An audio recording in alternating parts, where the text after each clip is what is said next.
It was just another ordinary day for Keisha Johnson, a 32-year-old marketing executive, as she drove through the quiet streets of her suburban neighborhood.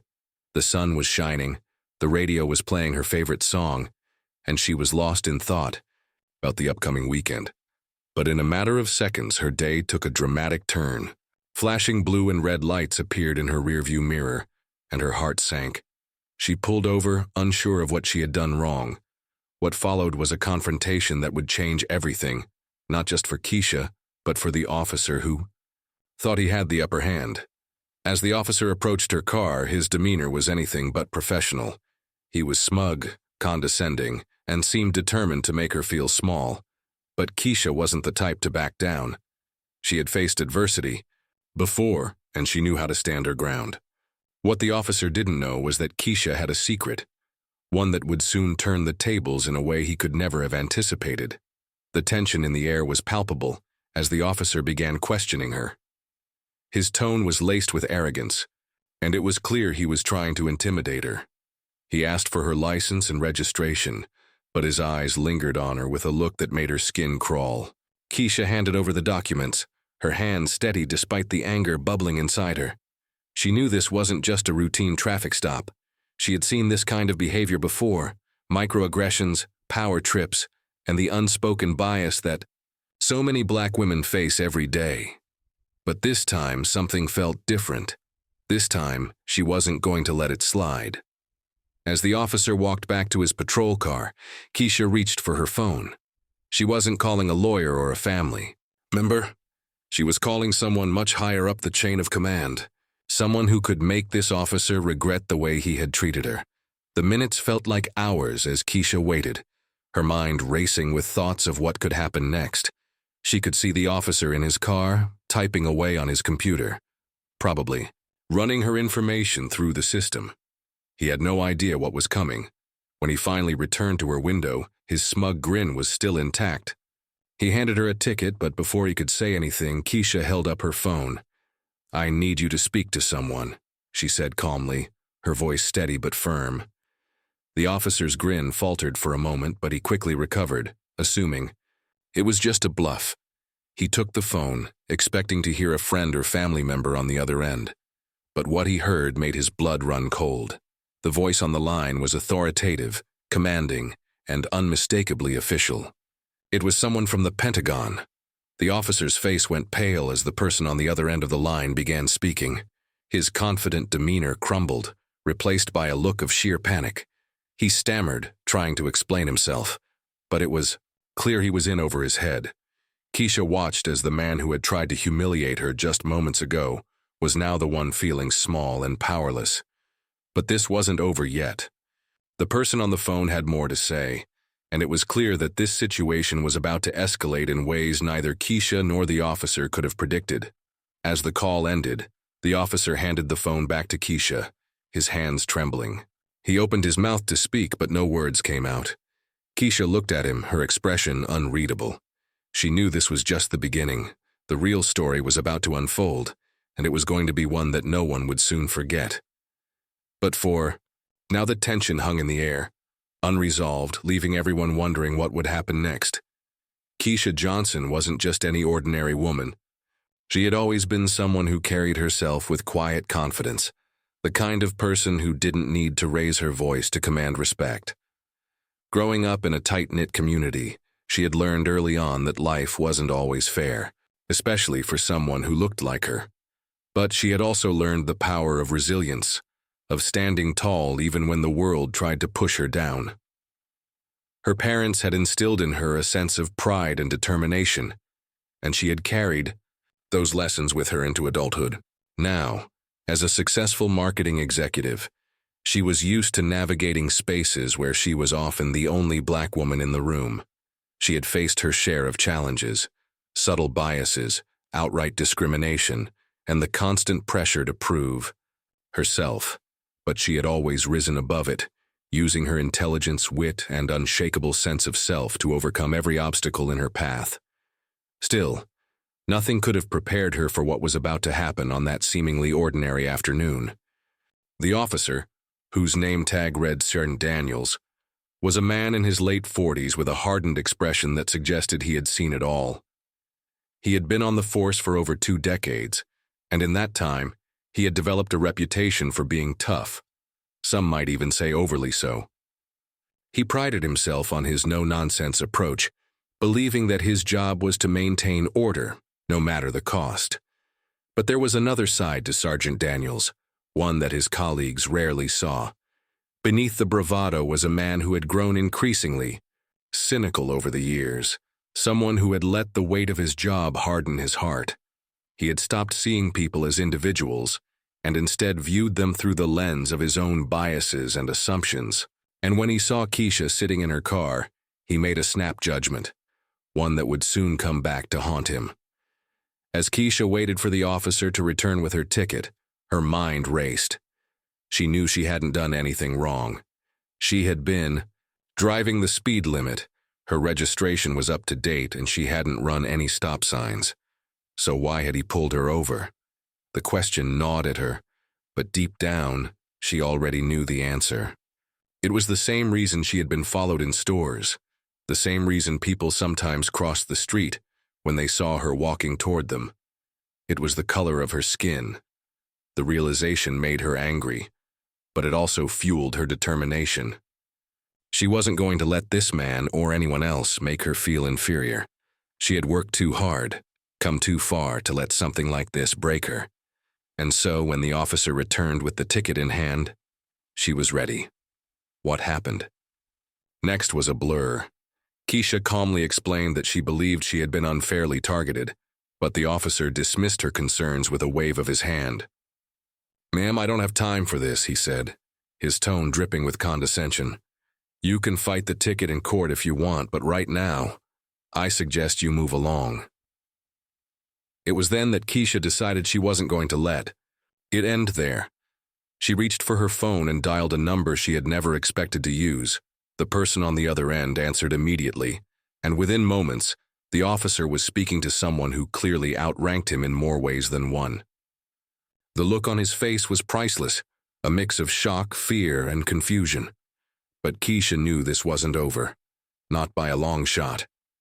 As the call ended, the officer handed the phone back to Keisha, his hands visibly shaking. He opened his mouth to say something, but no words came out. Keisha took the opportunity to speak. "I hope you understand now that you can't treat people this way," she said, her voice calm but firm. "What you did today was wrong, and I won't let it slide." The officer nodded, but his expression was unreadable. He turned and walked back to his patrol car, leaving Keisha sitting in her car, her heart pounding in her chest. She knew she had just taken a stand, not just for herself, but for anyone who had ever been treated unfairly because of who they were. But she also knew that this was just the beginning. The call to the Pentagon had set something in motion, something much bigger than a simple traffic stop. And as she drove away, she couldn't shake the feeling that her life was about to change in ways she couldn't yet imagine. Meanwhile, Sergeant Daniels sat in his patrol car, his mind racing. He had been on the force for over 20 years, and in all that time he had never experienced anything like this. The voice on the phone had been calm but authoritative, and the words they had spoken had sent a chill down his spine. "You have no idea who you're dealing with," the person had said. "This woman is under our protection, and any further action on your part will have serious consequences." The words echoed in his mind, filling him with a sense of dread. He couldn't shake. Who was Keisha Johnson, and why was the Pentagon involved? He had so many questions but no answers.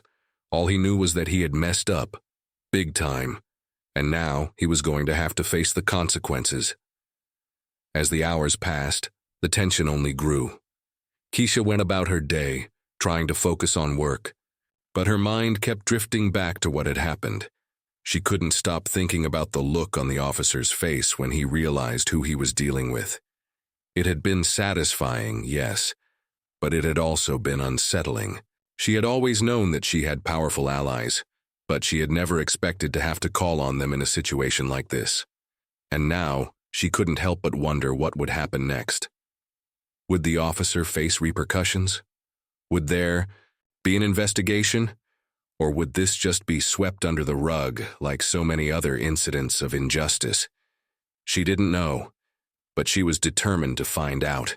For Sergeant Daniels, the day dragged on in a haze of anxiety and regret.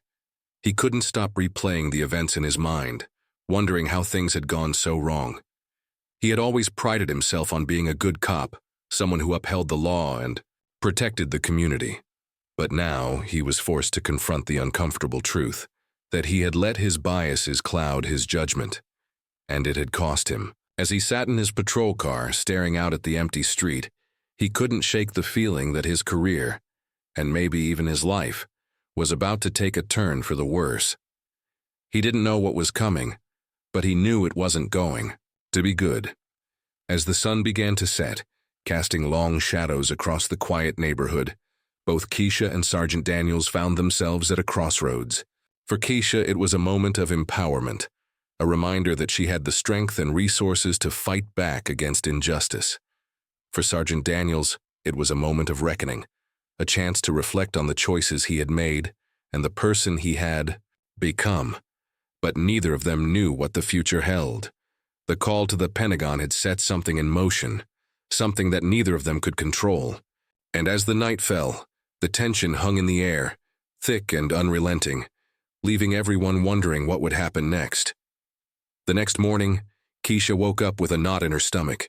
The events of the previous day played on a loop in her mind, and she couldn't shake the feeling that something bigger was brewing. She checked her phone, half expecting a call or message from someone at the Pentagon, but there was nothing. The silence was unnerving. She had stood up for herself, but now she was left wondering what the fallout would be. Would the officer face consequences? Would there be an investigation? Or would this just fade away like so many other incidents that never got the attention they deserved? Keisha wasn't the type to sit back and wait for answers, though. She had always been a woman of action, and this time was no different. She decided to reach out to a friend who worked in civil rights law, someone who could help her navigate whatever came next. As she made the call, she couldn't help but feel a sense of determination. This wasn't just about her anymore. It was about holding people accountable and making sure no one else had to go through what she had. Meanwhile, Sergeant Daniels was having a very different kind of morning. He had barely slept, tossing and turning as his mind replayed the confrontation over and over. The voice from the Pentagon still echoed in his head, and the weight of his mistake felt heavier with each passing hour.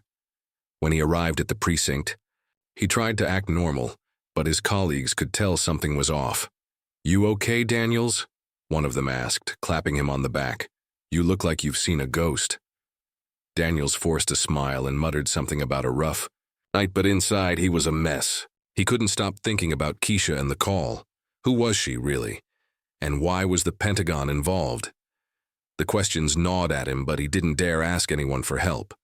He knew he had messed up, and the last thing he wanted was to draw more attention to himself. But as the day went on, it became clear that avoiding the situation wasn't going to be an option. His captain called him into the office, and Daniels felt his stomach drop. This was it, the moment he had been dreading. Across town, Keisha's friend, a sharp and experienced civil rights attorney named Marcus, was already digging into the case. Marcus had seen it all: police misconduct, racial profiling, systemic injustice, and he knew how to fight back. When Keisha explained what had happened, his expression turned serious. "This isn't just about a traffic stop," he said. "This is about accountability. If we can prove that you were targeted because of your race, we can push for real change." Keisha nodded, feeling a mix of hope and anxiety. She trusted Marcus, but she also knew how hard these fights could be. The system wasn't exactly known for being fair, especially to people who looked like her. Still, she was ready to take it on. Together, they began gathering evidence: dashcam footage, witness statements, anything that could help build their case. But as they worked, Keisha couldn't shake the feeling that there was more to this story than met the eye. Why had the Pentagon been so quick to intervene? And what did they know that she didn't? Back at the precinct, Sergeant Daniels sat across from his captain, trying to keep his composure.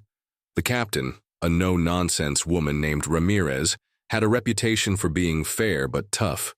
She didn't tolerate misconduct, and Daniels knew he was in trouble. "I got a call this morning," she said, her tone calm but firm. "From someone at the Pentagon. They told me about the incident yesterday. Care to explain?" Daniels swallowed hard, his mind racing. He knew he couldn't lie. Not to Ramirez. So he told her the truth, or at least as much of it as he could. He admitted that he had pulled Keisha over, that he had been dismissive when she tried to explain herself, and that he had been caught off guard by the call from the Pentagon. But he left out the part about his own biases, the part that had led him to target her in the first place. Ramirez listened carefully, her expression unreadable. When he finished, she leaned back in her chair and sighed.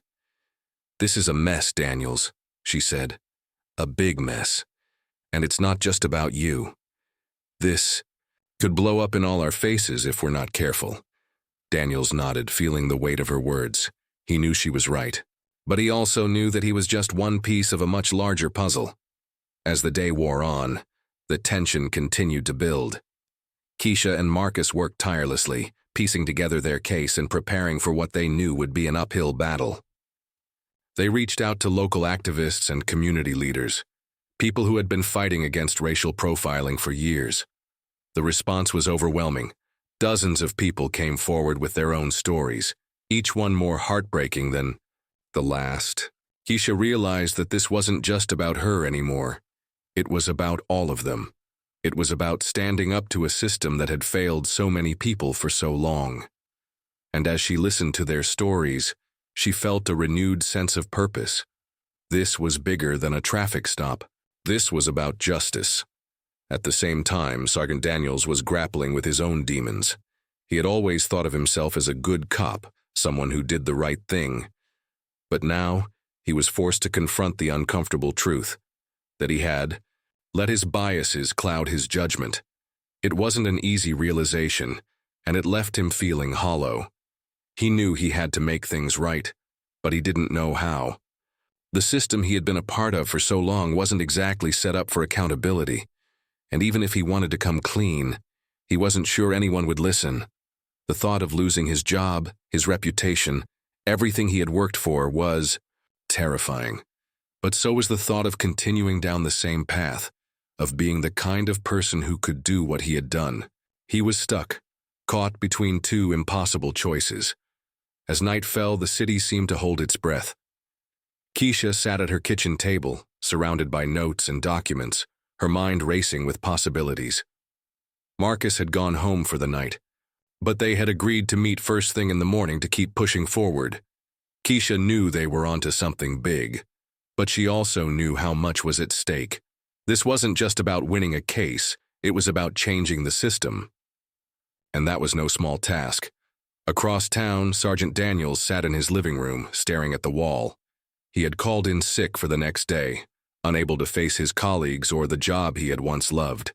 He felt lost, adrift in a sea of regret and uncertainty. He didn't know what the future held, but he knew one thing for sure. Nothing was ever going to be the same. The story was far from over, and the stakes were higher than ever. Keisha and Sergeant Daniels were on a collision course. Their fates intertwined in ways neither of them could have predicted. And as the city slept, the tension simmered beneath the surface, waiting to boil over. What would happen next? Would justice be served, or would the system protect its own? The answers were still out of reach, but one thing was certain. The fight was just beginning.